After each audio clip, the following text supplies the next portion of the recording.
نبی پاک صلی اللہ تعالی علیہ وسلم نے حج ایک فرمایا، قربانی حضور جس دن مدینے آئے اس وقت شروع فرمائی، اور ہر سال حضور قربانی دیتے تھے، ہر سال 2 جانور ذبح فرمائے۔ یا رسول اللہ صلی اللہ تعالی علیہ وسلم 2 کا کیا مقصد فرمایا؟ ایک میری طرف سے، ایک میری غریب امت کی طرف سے۔ یا رسول اللہ صلی اللہ علیہ وسلم کس طرف سے فرمایا؟ ایک میری طرف سے، ایک میری امت کی طرف سے۔ کبھی فرمایا ایک میری طرف سے، ایک میرے اہل بیت اور میری امت کی طرف سے۔ 2 جانور حضور نے ذبح فرمائے، اور پھر میرے حبیب پاک صلی اللہ تعالی علیہ وسلم کے غلام مولا علی شیر خدا، ابن ماجہ کی روایت ہے، حضرت علی شیر خدا فرماتے ہیں کہ نبی پاک علیہ الصلوۃ والسلام 2 جانور ذبح کرتے تھے۔ خود حضرت علی کی جب باری آئی تو انہوں نے بھی 2 فرمائے۔ تو صحابہ نے پوچھا کہ علی 2 کیوں؟ 2 کس لیے؟ تو حضرت علی رضی اللہ تعالیٰ عنہ فرمانے لگے مجھے میرے حبیب نے وصیت فرمائی تھی کہ علی تو نے 2 کرنے، ایک اپنی طرف سے کیا کرنا، ایک میری طرف سے کرنا۔ تو میں ایک اپنی طرف سے دیتا ہوں، ایک اپنے نبی پاک کی طرف سے دیتا ہوں صلی اللہ علیہ۔ 2 جانور۔ آپ لوگوں نے سنی ہوئی ہے یہ بات کہ مہینہ کھانا نہیں پکتا تھا حضور کے گھر میں۔ حضرت عائشہ فرماتی ہیں 3 چاند اور 3 سورج اکٹھے کبھی نہیں دیکھے جب ساتھ روٹی بھی کھائی ہو، یعنی 3 دن مسلسل کبھی کھانا نہیں کھایا۔ قربانیاں کتنی دیں؟ بولیے۔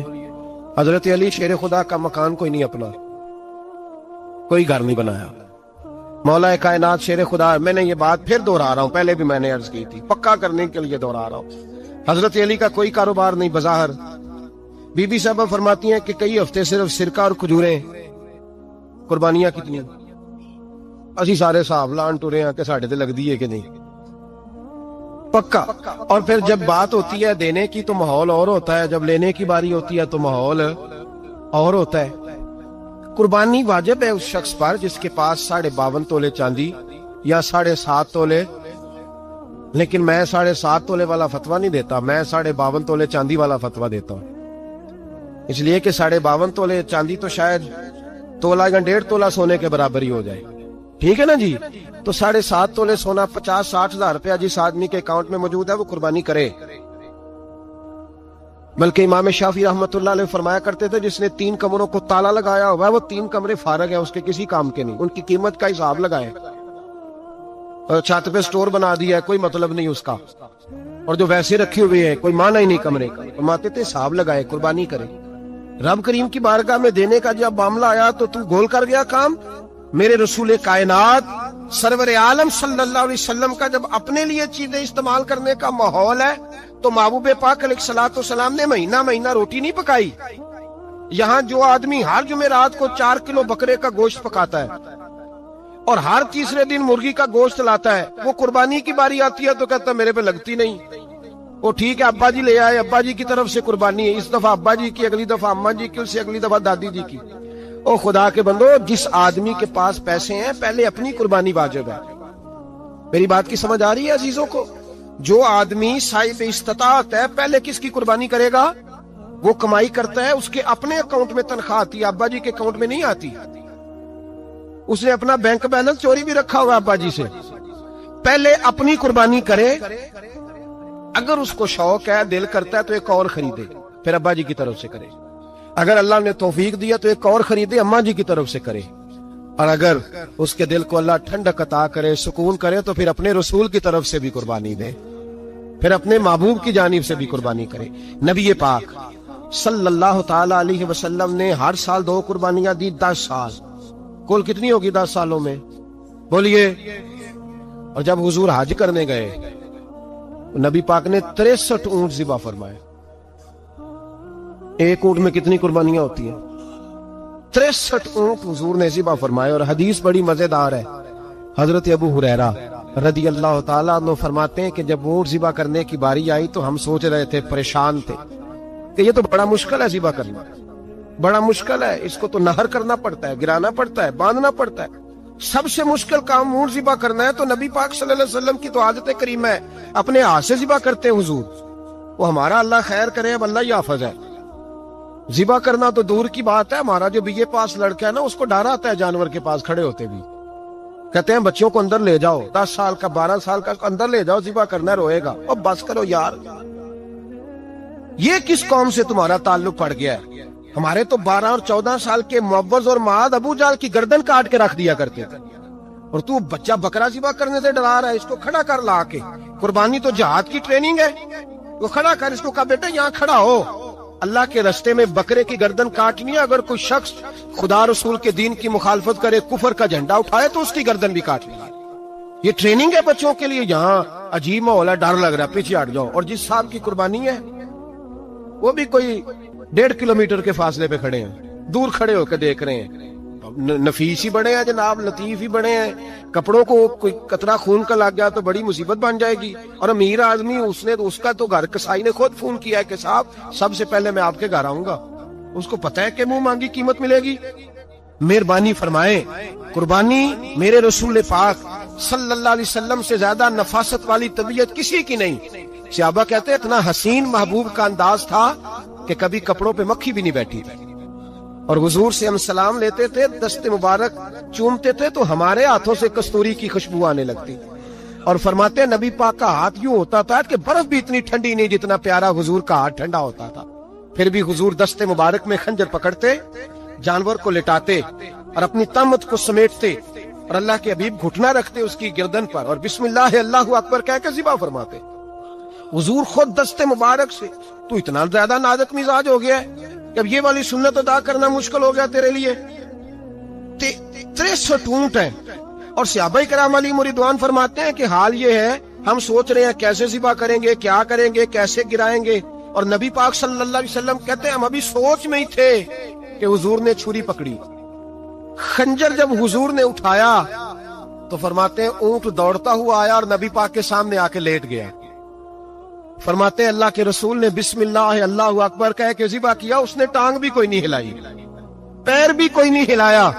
وہ کسی شاعر نے بڑی عجیب بات کہی تھی، اس نے کہا پھنسی جو دام میں بلبل تو لگی یوں کہنے، کرے گا قتل کیا تو نے جب اسیر مجھے، کباب شمع کے شولے پہ کیجیو سیاد، شکل گل نظر آئے دم اخیر مجھے۔ وہ کہتے ہیں بلبل کو شکاری، سیاد شکاری، شکاری نے پکڑ لیا بلبل کو، تو سیاد سے بلبل کہنے لگی تو نے پکڑا ہے تو قتل تو کرے گا ہی نا، کھائے گا تو صحیح، ایک میری منت ہے۔ شکاری کہنے لگا وہ کیا؟ تو بلبل کہنے لگی جب تو مجھے ذبح کرے نا اور پکائے تو مجھے پھول سے بڑی محبت ہے، اس طرح کرنا، کوئلے اتنے زیادہ دہکانا، اس قدر زیادہ آگ جلانا کہ ان کی شکل گلاب کے پھول کی طرح سرخ ہو جائے، تو جب تو مجھے ان پر جلائے گا تو مجھے تکلیف نہیں ہوگی، اس لیے کہ محبوب کا چہرہ جو سامنے آ جائے گا مجھے تکلیف نہیں ہوگی۔ پھنسی جو دام میں بلبل تو لگی یوں کہنے، کرے گا قتل کیا تو نے جب اسیر مجھے، کباب شمع کے شولے پہ کیجیو سیاد، او شکل گل نظر آئے دم اخیر مجھے۔ اعلیٰ حضرت بریلوی علیہ رحمہ فرمایا کرتے تھے، فرماتے تھے بڑی تکلیف ہوگی، بڑی تکلیف ہوگی جب جان نکلے گی۔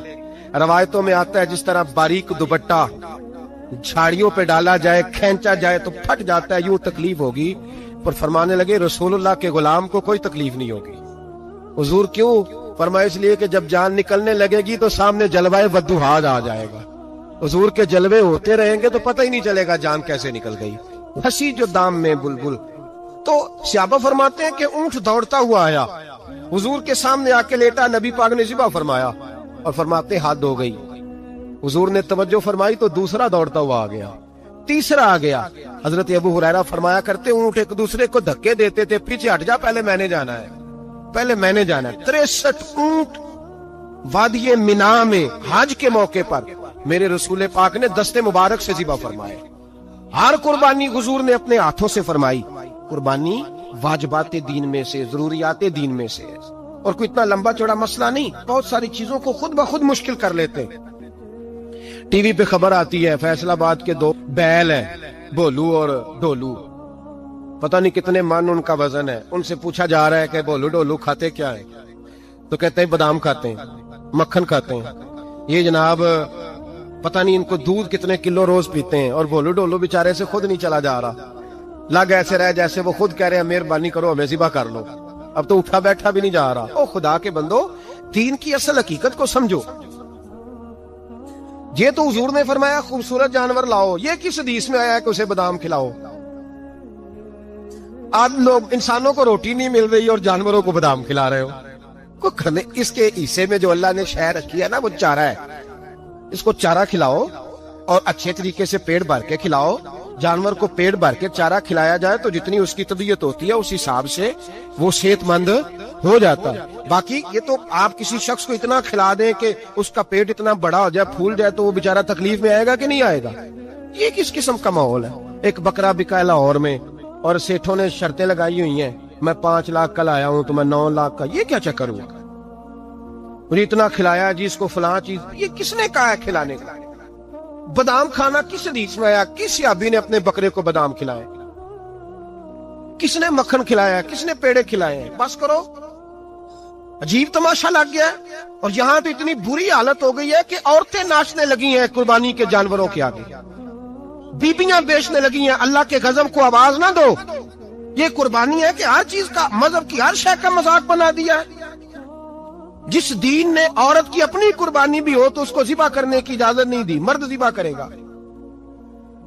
جو دین کہتا ہے کہ عورت ذبح نہیں کرے گی, وہ عورت بیچ سکتی ہے اللہ کے جانور. یہاں جس کا میں نے رمضان میں بھی کہا تھا, پھر بات دہراتا ہوں, سارا سال ناچتے گاتے ہیں اور عید کا موقع آتا ہے تو 2-4 مولوی بٹھا کے وہ دین سکھانا شروع کر دیتے ہیں. کوئی پتہ ہی نہیں, کوئی خبر ہی نہیں. جس بوتل میں کل تک شراب بک رہی تھی اسی میں دودھ پلاؤ گے؟ جس برتن میں کل تک پیشاب تھا اس میں آج لوگوں کو شہد پلاؤ گے؟ بس کرو, یہ مذاق نہیں, یہ رسول اللہ کا دین ہے. نبی پاک سید عالم صلی اللہ تعالی علیہ وآلہ وسلم نے کوئی ذمہ عورت کے کوئی چیز نہیں لگائی ایسی جس میں اسے مردوں کے ساتھ شامل ہونا پڑے. اور عورت سمجھ ہی نہیں رہی کہ یہ اس کی تذلیل ہے, عزت نہیں. صابن بک رہا ہے تو ساتھ بی بی کھڑی ہے, شیمپو بک رہا ہے تو عورت اس کی جو ہے وہ ایڈ دے رہی ہے. یہ عزت ہے عورت کی؟ رسوا کر دیا تم نے ہر شے میں عورت. اب قربانی کا جانور بھی بی بی بیچے گی؟ غیرت کہاں گئی اس قوم کی؟ میرے رسول پاک سرور دو عالم صلی اللہ تعالی علیہ وسلم کو کسی نے آ کے کہا فلاں قبیلے کے لوگوں نے عورت کو سربراہ بنایا ہے, عورت کو آگے لگا لیا ہے. فرمایا تباہ ہو گئے وہ لوگ انہوں نے عورتوں کو اپنے آگے پیشوا بنا لیا. جس رب نے عورت کو نبوت نہیں دی, امامت کرنے کا حق نہیں دیا, کس چکر میں لوگ پڑ گئے؟ 5 لاکھ کا جانور کس لیے لائے ہو؟ 5 لاکھ کا تفاخر کے لیے, دکھانے کے لیے؟ تو اگر 50,000 کا 60,000 کا بھی جانور لاتا تو اچھا آ جاتا. اور 50,000 کا جانور لائے تو 5 لاکھ میں کتنے آتے ہیں بولے؟ تو 10 جانور ذبح ہوں گے تو کتنے غریبوں تک گوشت جائے گا, کتنے گھروں کا بھلا ہوگا. ہر چیز کا چکر الٹا کر دیا گیا ہے. اور یہ صرف حج کے لیے ہوتی تو میرے رسول پاک ہر سال قربانی نہ کرتے, اور میرے نبی پاک قربانی دینے کا حکم. ایک اور بات بڑی لوگ پوچھنے لگے, کہتے جی گائے کی ہوتی ہے, بھینس کی بھی ہوتی ہے کہ نہیں؟ چلو جی اب نئی بات نکل آئی. حدیث پاک میں لفظ آیا اونٹ کا, نبی پاک نے فرمایا بکرا 1 سال کا, گائے 2 سال کی, اونٹ 5 سال کا. حدیث میں لفظ آ گیا اونٹ کا. آپ کو بندہ کہے پہلے بتائیں نر کا کہ مادہ کا, تو میں کدھر سے آپ کو حدیث نکال کے دوں جس میں نر بھی اور مادہ علیحدہ علیحدہ ہو؟ حدیث پاک میں ذکر آ گیا دمبے کا, مینڈے کا. اب باقی جو سارے جاگ رہے ہیں نا, اب غور فرمائیں, باقی ایک بکرا ہے, ایک چترا ہے, ایک دمبا ہے, ایک دیسی بکرا ہے, ایک پہاڑی بکرا ہے, تو علیحدہ علیحدہ لفظ کہاں سے نکال کے دیے جائیں؟ یہ ساری انواع ہیں, اقسام ہیں, نوع ہیں. اسی طرح بھینس بھی گائے کی ایک قسم ہے. امام اعظم ابو حنیفہ فرماتے ہیں النوع منہ, یہ اس کی ایک قسم ہے, نوع میں سے ہے, گائے کی نوع میں سے ہے. آپ عام لفظ بولتے ہیں تو کہتے ہیں بکرا چترا گائے بھینس, عام لفظ ہے نا. تو جب گائے کہہ دیا تو آپ کو بندہ کہے گائے آیا ہے تو پہلے بتائیں گائے تو ہے تو اس میں بیل شامل ہے کہ نہیں؟ تو گائے کی جتنی قسمیں ہیں نا, ہمارے محدثین بھینس کو گائے میں شامل کرتے ہیں. بھینس گائے کی ایک قسم ہے. تو نبی پاک صلی اللہ علیہ وسلم نے جب گائے کا لفظ استعمال کیا تو بھینس اس کے اندر آ گئی. تو اگر گائے کی قربانی جائز ہے تو بھینس کی قربانی بھی جائز ہے. اگر بیل کی قربانی جائز ہے تو کٹے کی قربانی بھی 100% جائز ہے. اس کے اندر 7 حصے ڈالے جائیں گے, اسے قربان کیا جائے گا, یہ جائز ہے. اگر آپ صریح لفظ نکال کے دکھانے کو کہیں گے تو پھر تو بڑی چیزوں میں لوگ الجھ جائیں گے. پھر کیسے نکالا جائے گا خسی کی جائز ہے کہ نہیں, جو خسی نہیں اس کی جائز ہے کہ نہیں, فلاں کی. تو ان تفصیلات, ہاں بہت ساری چیزوں کی تفصیلات حدیث میں ہے لیکن ساری چیزوں کی موجود نہیں. اس لیے میرے عزیز یاد رکھیں, بھینس کی قربانی بھی ہوگی, گائے کی بھی ہوگی, بیل کی بھی ہوگی, کٹے کی بھی ہوگی. جن کی نہیں ان کی نہیں. ہم نے کبھی کہا ہرن کی قربانی بھی ہوگی یا مرغی کی قربانی بھی ہوگی. تو حدیث مبارکہ کے اندر جو چیزیں موجود ہیں ان کی جتنی اقسام ہیں ان سب کی قربانی کرنا جائز ہے. اور میرے نبی پاک صلی اللہ علیہ وسلم نے فرمایا جانور خوبصورت ہو، لنگڑا نہ ہو، کانا نہ ہو، زخمی نہ ہو، خوبصورت جانور لاؤ، اس کو لا کے ذبح کرو. لوگ کہتے ہیں چلو اتنے پیسے